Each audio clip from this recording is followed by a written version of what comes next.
Friends, स्वागत है आपका अरोड़ा क्लासेस में। और मैं हूं आपका फ्रेंड्स एडवोकेट राजकुमार अरोड़ा। तो फ्रेंड्स, आज का वीडियो मेरा है अकाउंटेंट फ्रेंड्स के लिए है। जनरली मैं कॉमर्स लॉ और अकाउंटेंट्स के लिए वीडियो लाता हूं। अकाउंटेंट्स में टैली, अकाउंटिंग, टैक्सेशन का वीडियो लेकर आता हूं। तो आज का वीडियो रहेगा अकाउंटेंट्स के लिए जो कॉमर्स से भी रिलेटेड है। ठीक है। तो फ्रेंड्स, मेरा आप लोगों को पता है, जिन जो फर्स्ट टाइम है वो सुन लीजिए कि मेरा देहरादून में अरोड़ा क्लासेस के नाम से टैली अकाउंटिंग टैक्सेशन कोर्स का कोचिंग सेंटर है। जो भी कोई स्टूडेंट्स देहरादून से रिलेटेड है या आसपास सिटी से रिलेटेड है और कोर्स करना चाहता है, 100% जॉब गारंटी कोर्स है अकाउंटेंट की जॉब के लिए। तो फ्रेंड्स, ये तो होगी कोचिंग की बात। अब आते हैं हम आज के टॉपिक पर।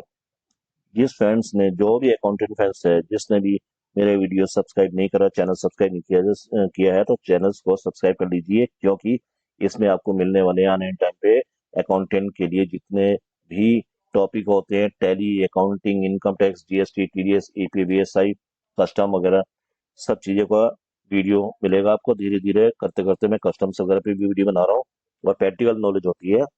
ठीक है। और साथ में कॉमर्स और लॉ से रिलेटेड वीडियो अपलोड करता हूँ। तो आज का टॉपिक हमारा जीएसटी पे है। क्या है जीएसटी पे?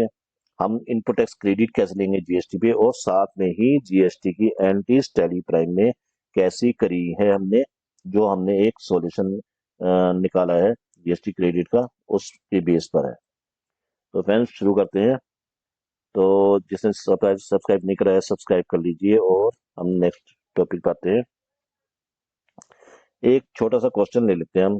क्वेश्चन क्या है ये कि as per the CGST act 2017 extended is not mandatory required to get registered. एक कंपनी है, उसका जीएसटी रजिस्टर्ड होना जरूरी नहीं है। However, it opts for voluntary registration and applies for registration on February 12, 2025. Registration certificate has been granted by GST Department on February 24, 2025. X Limited is not engaged in making interstate outward taxable supplies. वो ना interstate supply नहीं करती है। Interstate का मतलब यह है कि एक स्टेट से दूसरे स्टेट में सप्लाई नहीं करती है। CGST and SGST liabilities for the month of February 2025 is rupees 31,000 each. X Limited provides the following information on inputs held in stock on February 23, 2024. हमारा सारा क्वेश्चन जो है ना इस बेस पर है। क्या है कि उसने सर्टिफिकेट ले लिया है 24 को फरवरी को 2025 को। तो कैपिटल गुड्स, अब ये आता है कि ये चीजें करी गई है। Capital goods procured on February 5, 2025, rate of CGST SGST 6%, being intrastate supply local, यानी 2 लाख रुपए की कैपिटल गुड प्रोक्योर्ड करे इसने।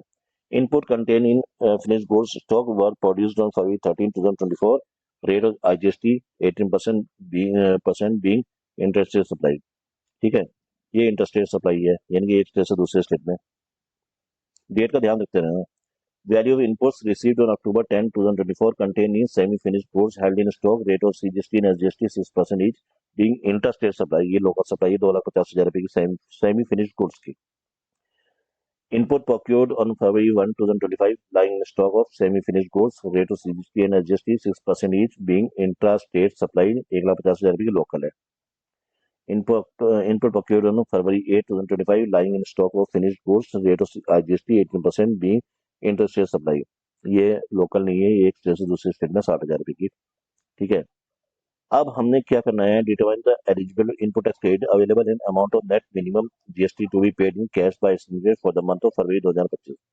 फरवरी 2025 का ये क्वेश्चन है कि फरवरी में हमने कितना इनपुट टैक्स क्रेडिट मिलेगा। Input tax credit to available to X Limited. X Limited has applied for voluntary registration. Registration granted on February 24, 2025. Registration का कब grant हुआ है? 24 को। Input tax credit is available in respect of inputs held in stock, inputs containing semi-finished goods and inputs containing finished goods. उसको input मिलना चाहिए जो stock पड़ा हुआ है। ठीक है। पूरा पूरा जो सेमी फिनिश गुड्स है और जो फिनिश गुड्स है। Input tax credit is available in respect of these held in stock on the day immediately preceding the date of grant or registration. ठीक है। However, the taxpayer is not entitled to take input tax credit in respect of any supply goods service to its after the expiry of 1 year from the date of issue of tax invoice relating to such supply। अगर 1 साल पूरा बीत जाता है उसके बाद हमारे पास tax invoice after the expiry of 1 year from the date of issue of tax invoice related to tax supply, अगर हमने इनवॉइस नहीं दिया है तो उसके बाद नहीं मिलेगा। In the given case input tax credit is available in respect of the goods procured on और after February 2025 to 2024, that is within 1 year prior to the date of grant of registration। क्या कह रहा है, in the case given case input tax credit is available in respect of goods procured on और after फरवरी 2025 2024, तो हमारे को 25 फरवरी 2024 के बाद से विद इन 1 ईयर के अंदर रजिस्ट्रेशन के मिलना चाहिए। Moreover, input tax credit pertaining to the capital goods held on the date of registration not available, और जाहिर सी बात है कैपिटल गुड्स पे तो मिलेगा नहीं। Keeping in view the aforesaid legal provisions, input tax credit is available to X Limited for the month of February 2025 is as follows for us। तो अब हम देखते हैं फ्रेंड्स कि इनपुट टैक्स क्रेडिट इसको कितना मिलेगा। बहुत थोड़ा सा क्वेश्चन है, देखते रहिए और साथ में समझाऊंगा और टैली प्राइस में एंट्रीज करते दिखाऊंगा। तो फ्रेंड्स सबसे पहला तो ये था हमारे पास, एक कॉलम बना लो IGST CGST SGST का। Capital goods held in date of registration input tax credit is not available. Capital goods पड़ा हुआ था हमारे पास, कैपिटल गुड्स मतलब कोई एसेट वगैरह ये जो भी पड़ी हुई थी उसका इनपुट टैक्स क्रेडिट अवेलेबल नहीं मिलेगा, ये हमारे को क्लियर बता रखा था। कैपिटल गुड्स यानी कोई एसेट है, हैवी मशीनरी या कुछ भी हो सकता है। नेक्स्ट आते हैं inputs containing finished goods held on the date of registration but procured on February 13, 2024 not available since these were not procured within 1 year prior to the date of grant or registration। ये फरवरी 13 को हुआ था, तो 1 साल से ऊपर हो गया इसको, 1 साल के अंदर होता तो इसका इनपुट टैक्स मिल जाता है, इसका इनपुट टैक्स नहीं मिलेगा हमारे को। पीछे पढ़ लेना rule. Value inputs held on the date of the registration and procured within 1 year prior to the date of registration 6% के हिसाब से 2,50,000 रुपए का मिलेगा और 6% के हिसाब से 2,50,000 रुपए मिलेगा, 15,000 रुपए ईच CGST SGST इसका मिलेगा इनपुट टैक्स, क्योंकि 1 साल के अंदर प्रोक्योर्ड हो गया था। Value inputs held in stock on semi finished goods and procured within 1 year prior to the date of registration. Registration होने से 1 साल पहले का जो इनपुट पड़ा हुआ था 1.5 लाख रुपए का भी, उसका भी इनपुट मिलेगा 6% के हिसाब से। Value of input held in stock of finished goods and procured within 1 year prior to the date of registration, 18,000 रुपए का IGST का जो फिनिश्ड गुड्स था उसका भी IGST मिलेगी। ठीक है, तो in total input tax credit available for February 2025 के लिए हम कह सकते हैं कि IGST मेरे पास 10,800 रुपए की इनपुट है, जो 24,000 रुपए की CGST SGST 24,000 रुपए की मिलेगी पिछले रूल के हिसाब से। अब अगर इसको हम टैली में एंट्रीज करनी पड़े तो हम कैसे करेंगे, अब आते हैं। टैली में एंट्रीज बहुत इंपॉर्टेंट है क्योंकि कुछ इनपुट टैक्स मिलेगा कुछ नहीं मिलेगा। तो एक कैपिटल एसेट्स जो हमने परचेज करी थी इनपुट GST के साथ परचेज करी थी, कायदे से बिल तो वो पूरा आया था 2,24,000 रुपए का, ठीक है, लेकिन हम उसमें इनपुट टैक्स था, उसमें GST CGST SGST थी, लेकिन हम उसको नहीं लेंगे, ध्यान रखना टैली में, क्योंकि वो विद इन 1 ईयर से एबो रजिस्ट्रेशन में बिलो पीरियड पार कर गई थी, यानी कि 1 साल से ऊपर हो गया था। तो इसकी एंट्री बनाएंगे आप capital assets account debit to X company account. अब कैपिटल एसेट्स मुझे नहीं पता कोई कौन सी एसेट थी, फर्नीचर हो सकती है, प्लांट एंड मशीनरी हो सकती है, कुछ भी हो सकती है, आपको ये समझना है। लेकिन 2 लाख की एसेट से ध्यान रखना, 2 लाख में CGST SGST थी इंक्लूड, तो दोनों को प्लस करने के बाद जो अमाउंट आएगी वो एसेट में डालेंगे आप। क्यों, डेप्रिसिएशन तो क्लेम कर सकते हो आप, चाहे आपको इनपुट टैक्स नहीं मिले। तो यहाँ ये बेनिफिट मिलेगा मुझे, डेप्रिसिएशन का, इनपुट टैक्स का बेनिफिट नहीं मिलेगा। क्यों, क्योंकि 1 लाख से 1 ईयर से ज्यादा पीरियड हो गया था कैपिटल एसेट के लिए। क्लियर। तो आते हैं नेक्स्ट पे, purchase account debit Y account 3,54,000 रुपए की। अब देख लो ये 3,54,000 रुपए वाली में भी ये भी वही सिचुएशन था, वाई से परचेज करा मैंने, वाई से परचेज करा, वाई हमारा सिंडिकेटर्स है, देख लेते हैं सिंडिकेटर्स है, ठीक है, और परचेज में जाता है, सिंपल, यहाँ GST वगैरह का कोई रोल नहीं है, परचेज में जाएगा, GST हमने सेट नहीं कर रखी है यहाँ पे। अब वो जो 3 लाख रुपए का माल था, 3 लाख का, आई थिंक 3 लाख का था, एक मैं देख लेता हूँ कि जिसमें हमने GST नहीं मिली है वो कितने का माल था।